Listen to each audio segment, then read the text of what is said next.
Hello बच्चों, कैसे हो बेटा। आज हम शुरू करने जा रहे हैं अर्थमेटिक प्रोग्रेशन, समानांतर श्रेणी।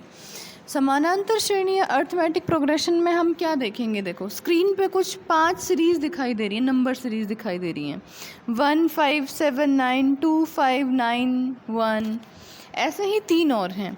तो इनमें देखो हम कुछ एनालाइज कर पा रहे हैं। फर्स्ट सीरीज़ देखो, फर्स्ट सीरीज़ में 1 5 7 9 ऐसे होता जा रहा है। सेकंड फर्स्ट वाली में यहाँ पे 3 और डाल लेते हैं, तो ये हमारी क्या बन गई 1 3 5 7 9 2 5, ये हमारी बन गई है। अब देखो, अब इनमें हम कुछ एनालाइज कर पा रहे हैं, कोई सीक्वेंस बन रही है जो हम आगे आगे टर्म लिखते जा रहे हैं। हम कुछ पिछले वाली टर्म को आगे वाली टर्म से रिलेट कर पा रहे हैं, कुछ एंटिसिपेट कर पा रहे हैं कि नेक्स्ट वाली टर्म हमारी क्या बन सकती है।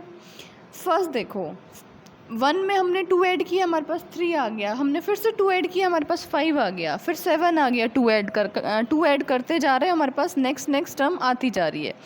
सेकंड वाली देखिए 2 5, फर्स्ट 2 में डिफरेंस कितने का है 3 का है, फिर 4 का है 5 और 9 के बीच में, 9 और 1 के बीच में 1 का है। तो हम इसको रिलेट नहीं कर पा रहे हैं। पहले 3 था, फिर 4 हो गया, फिर दोबारा से -8 हो गया हमारा डिफरेंस, तो हम इसको रिलेट नहीं कर पा रहे हैं। नेक्स्ट वाली भी ऐसे ही, पहले इन दोनों में 5 और 7 में हमारे पास डिफरेंस कितना है 2 का डिफरेंस है। 7 और 2 में कितने का हो गया, फिर -5 का हो गया, फिर ये दोबारा से 7 का आ गया, ये कितने का हो गया 6 का डिफरेंस हो गया है। तो इसमें भी हम कुछ रिलेट नहीं कर पा रहे हैं 2 टर्म्स के बीच में, ठीक है। ये भी ऐसे ही है, 2 का डिफरेंस, 2 का डिफरेंस, 2 का डिफरेंस, 2 का डिफरेंस। इस केस में हम नेक्स्ट टर्म बता सकते हैं कितनी आएगी 12 आएगी। और नेक्स्ट वाली की अगर हम बात करें तो नेक्स्ट वाली में भी क्या हो रहा है 8 और 5, 3 का -3 का डिफरेंस हो गया, यहाँ पे फिर से -3 का डिफरेंस हो गया, यहाँ पे कितने का डिफरेंस हुआ -3 का, फिर से -3 का। तो ये देखो -3, इसमें भी हमारे पास 2 का डिफरेंस हो रहा है, इसमें भी हमारे पास 2 का डिफरेंस हो रहा है, इसमें भी 2 का डिफरेंस है, और यहाँ हमारा -3 का डिफरेंस है। तो लेकिन इन दो में हम कुछ नहीं कह पा रहे हैं कि हमारे पास नेक्स्ट टर्म क्या आएगी। तो अब हम क्या करेंगे, तो इनको हम छोड़ देंगे, जो ये बची हुई 3 सीरीज़ है हम क्या कहेंगे कि ये हमारे पास अर्थमेटिक प्रोग्रेशन है। अर्थमेटिक प्रोग्रेशन हमने इसको कैसे बोला कि 2 का डिफरेंस, यहाँ भी मतलब हम कुछ कॉमन सा डिफरेंस हम दिखा पा रहे हैं कि हाँ भाई सब में हमारा डिफरेंस सेम है इन वाले केसेस में। तो इसे हम क्या कहेंगे कि ये हमारी एपी है, ठीक है। तो एपी हमारी क्या होगी कि जब हम क्या कहेंगे कि हमारा कॉमन डिफरेंस हमारा सबका सेम है, कि हम कुछ पता कर पा रहे हैं और हम नेक्स्ट टर्म अपने आप से बता सकते हैं, उस केस में हम क्या कहेंगे कि ये एपी है। अब हमारा क्वेश्चन क्या, यहाँ से हम लोगों ने एक क्वेश्चन कर लिया है, एक क्वेश्चन हमने क्या कर लिया है कि हमें कोई भी नंबर सीरीज़ दी गई है और उस नंबर सीरीज़ में वो क्या बोल रहा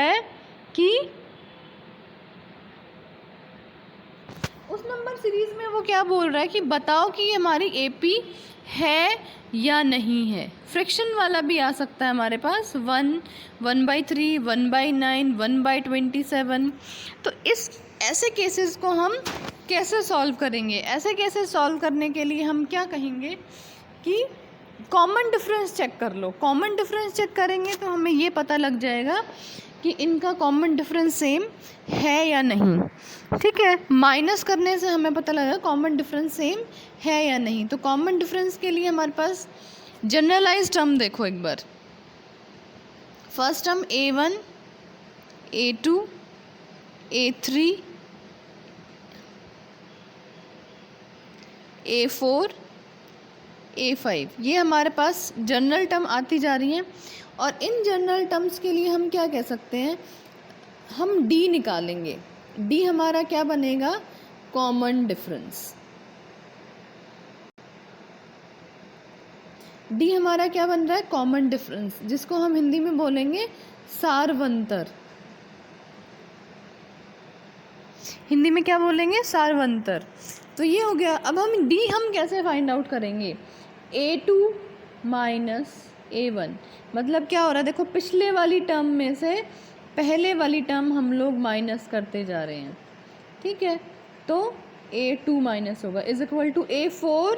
A4 हमारी पिछली टर्म थी, इसके पहले कौन है, A3। तो हम क्या करते जा रहे हैं, पिछले वाली टर्म में से हम पहले वाली टर्म माइनस करते जा रहे हैं, यहाँ माइनस आएगा, सॉरी।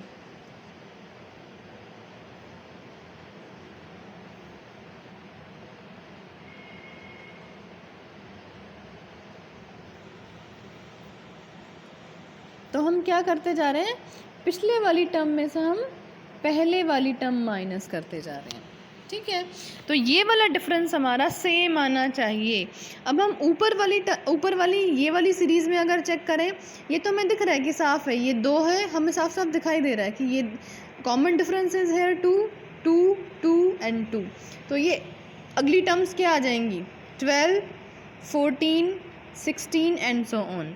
जब हम ये वाली टर्म की, ये इन वाली टर्म्स की बात कर रहे हैं, तो यहाँ पे देखो पिछले वाली टर्म मतलब A2 हमारी कितनी है, 1/3 माइनस में A1 कितना है, 1 इज बाई में आ गया 1, ये हमारा आ गया 3, कितना बना 2 माइनस 1, 1/3 आ गया हमारा डिफरेंस।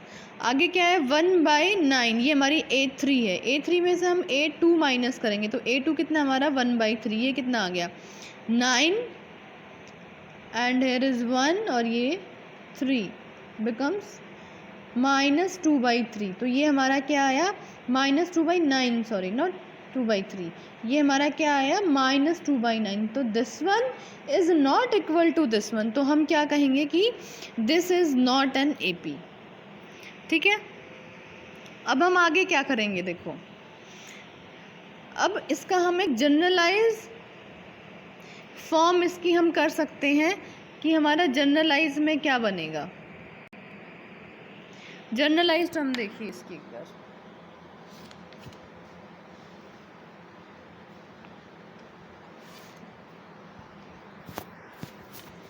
तो हमने जनरलाइज करके इसे क्या कहा, देखो A1 A2 A3 A4 ये हमारे पास इसकी जनरलाइज टर्म बनती जा रही हैं,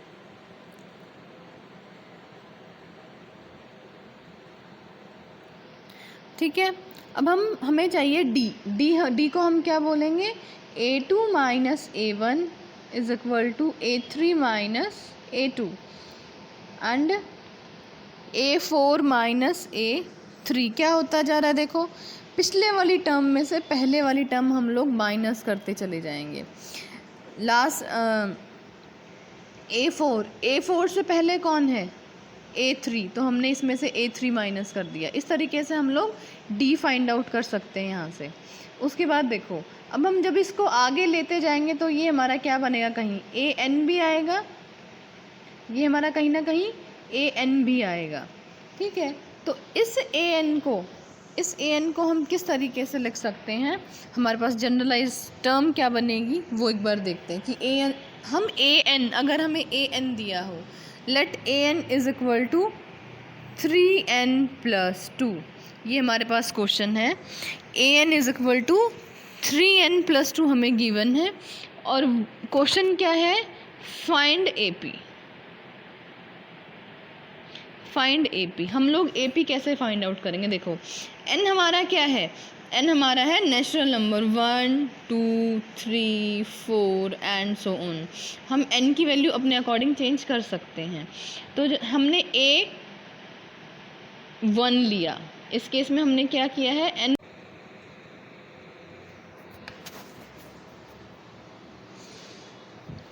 तो यहाँ पे हम क्या करेंगे, A1 हमें चाहिए तो हमने N क्या पुट कर दिया, N हमने 1 पुट कर दिया है। तो ये क्या बन गया, 3 × 1 + 2 इज इक्वल टू हमारा क्या आया, 5 आ गया। तो A1 हमारी आ गई 5। A2 सेकेंड टर्म हमारी क्या बन जाएगी, अब यहाँ से 3 × 2 और +2 इज इक्वल टू ये 7। सेकेंड टर्म क्या बन गई हमारी, 7 बन गई है, ठीक है। अब हम यहाँ से A3 भी फाइंड आउट कर सकते हैं, N की वैल्यू पुट कर देंगे तो क्या बन गया 3 इंटू 3 प्लस 2, तो 3 दिया 9 प्लस 2 11।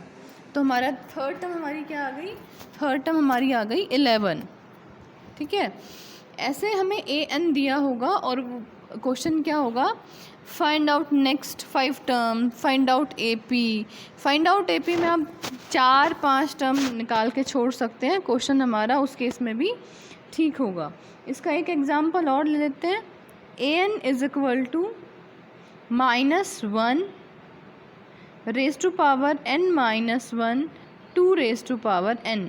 क्वेश्चन हमारा अब ये है, तो n वही हम पुट करेंगे 1 2।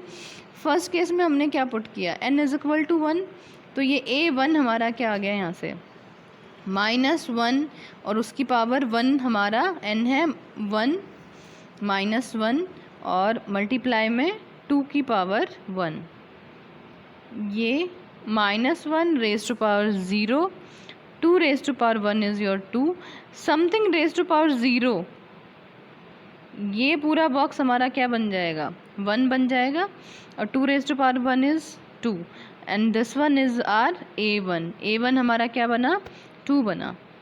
अब a2 n is equal to हमने 2 पुट किया, तो ये अब हमारा क्या बन जाएगा -1 n -1 is your 2 -1 2 raise to power 2 is equal to -1 raised to power 2 minus 1 is your 1 and 2 raised to power 2 is 4, and analyze this one, -1 raised to power 1 is your minus and 4, तो a2 हमारा क्या आ गया -4। अब देखो first term 2 थी, second -4 हो गई, तो ये हमारा कम होता जा रहा है, डिक्रीजिंग सीरीज़ है हमारी, इंक्रीज़ नहीं हो रही है, कम होती जा रही है। ठीक है, अब देखो आगे, अब हम इसका क्या फाइंड आउट करेंगे, इसका हम फाइंड आउट करेंगे, इसका हम फाइंड आउट करेंगे अब यहाँ से A3 के लिए आप ट्राई करो n is equal to 3 put करके। ठीक है, n इज इक्वल टू हम क्या पुट करेंगे 3, तो -1 raise to power 3 -1 and 2 raise to power हमारा कितना बन जाएगा 2 रेज टू पावर हमारा बन जाएगा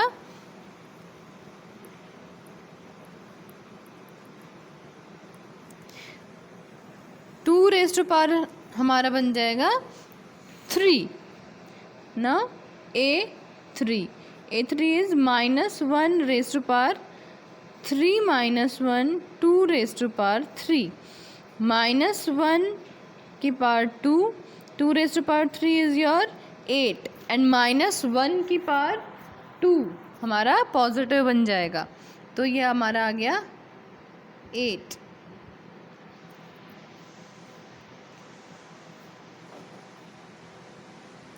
अब देखो ये हमारा क्या आया है A3, ये हमारा आया है A3, this one is our A1 and ये A2।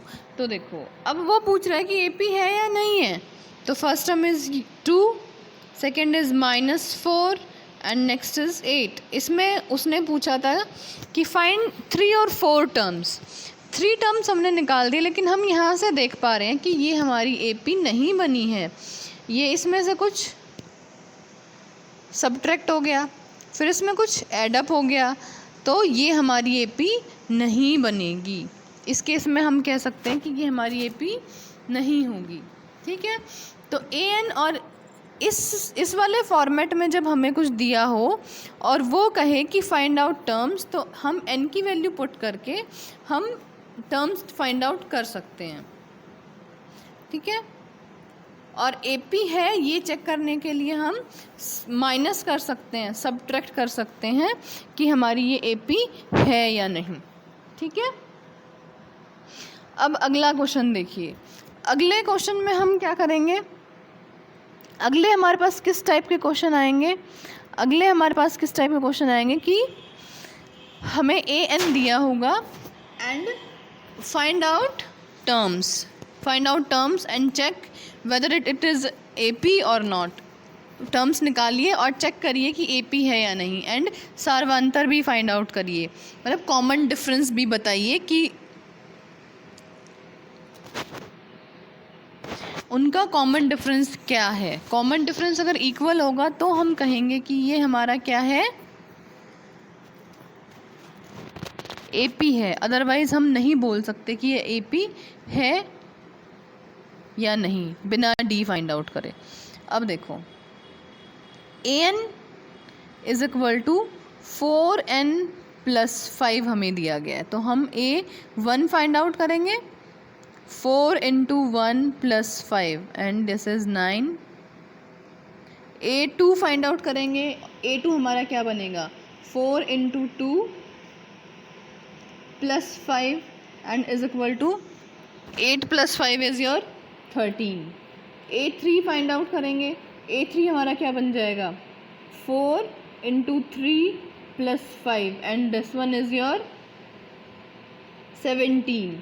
A4 फाइंड आउट करेंगे, A4 is your 4 × 4 + 5 is equal to कितना, 25। यहाँ पे देखो अब कॉमन डिफरेंस कितना है इन दोनों का, 4, यहाँ भी 4, ठीक है। तो कॉमन डिफरेंस यहाँ पे कितना आ रहा है, 4। ये बाय मिस्टेक गलत हो गया,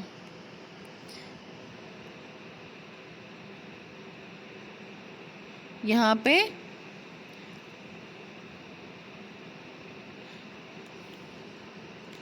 कितना आएगा, 16 + 5 is your 21, 16 + 5 is 21, this one is your 21, ठीक है। तो यहाँ भी कॉमन डिफरेंस हमारा कितना है, यहाँ भी हमारा कॉमन डिफरेंस कितना है, 4 ही है, ठीक है। अब हम क्या करेंगे, हम कहेंगे कि जो हमें AN फॉर्म दी गई थी वो हमारी क्या है, AP है। तो इस तरीके से हम लोग फाइंड आउट कर सकते हैं कि हमारे पास AN वाले फॉर्मेट में जनरलाइज टर्म में कुछ भी दिया हो तो वो हमारा AP बनेगा या नहीं, ठीक है। एक क्वेश्चन और कर लेते हैं।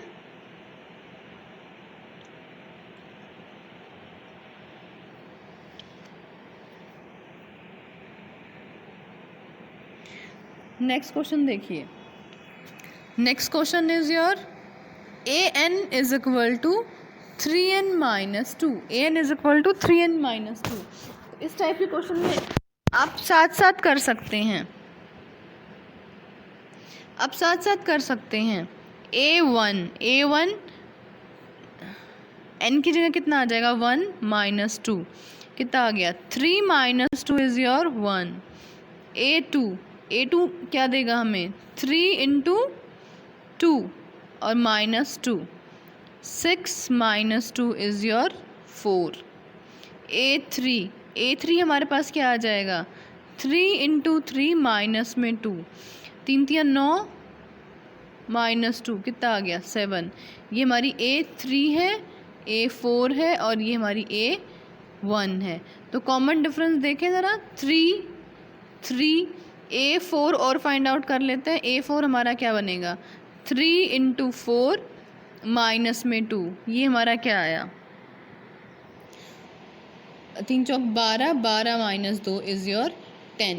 तो इन दोनों के बीच का कॉमन डिफरेंस भी हमारे पास कितना आया है, 3 आया है। तो इस केस में हम क्या बोल सकते हैं, the given generalize term is our AP, ठीक है। ये हमारी क्या बनेगी, AP बनेगी, ठीक है। तो ये हमारा AP के विषय में ये हमारी पूरी जानकारी थी, बेसिक नॉलेज ऑफ AP, ठीक है। एंड खुद से ट्राई करने के लिए आप 2-3 क्वेश्चन कर सकते हैं।